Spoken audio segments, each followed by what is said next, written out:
Welcome back to another lesson with me, Mr. B. Today, I'm going to be overviewing the framework for how our lessons will look as you read through Angie Thomas's The Hate U Give.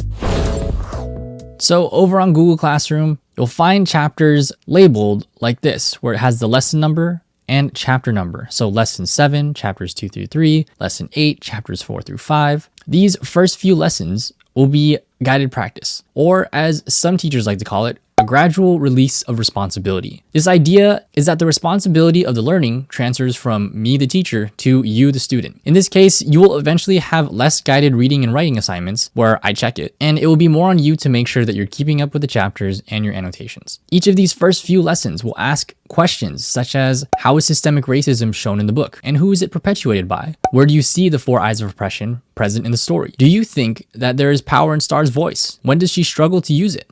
These first few lessons will have student examples to give you an idea of what to expect for full credit. Like it says over here on Google Classroom, the minimum for this kind of must-do aspect of the assignment is to have at least 1 concrete detail supporting your response and 2 sentences of commentary or analysis explaining why you think this piece of evidence is important, particularly to the question that you're being asked about. For example, this question up here, how is systemic racism shown in the book and who is it perpetuated by? If you align this with your literary analysis organizer, you'll actually notice that prompt number 2 is related to the eyes of oppression. So this is a lot of practice for you to get used to sharing your ideas and putting them together in a logical explanation and your way of thinking. So let's take a look at a student example. So for lesson 6, I'll provide a screenshot of this in the assignment. The question again is, how is systemic racism shown in the book and who is it perpetuated by? How is oppression present and how is it perpetuated?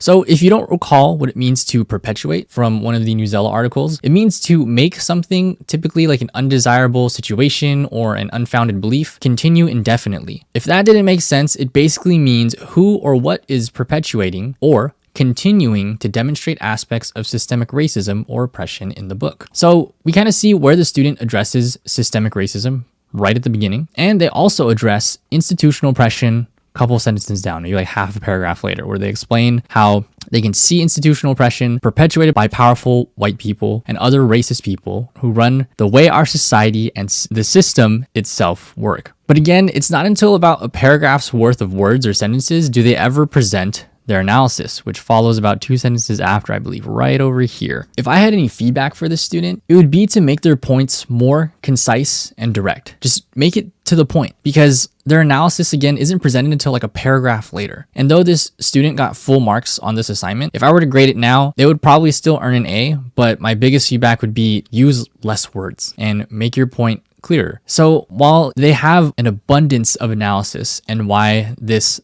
evidence supports their response to the question, I want you to keep in mind to practice your writing skills. Try to use less words, getting your point across in less, but an impactful amount of words. As you're writing, you can reference your annotations to complement your work. Use your literary analysis to your advantage. I hope this was a good review of how we will approach reading, analysis, and writing in this unit. Thanks for tuning in, and I'll see you in the next one. Peace.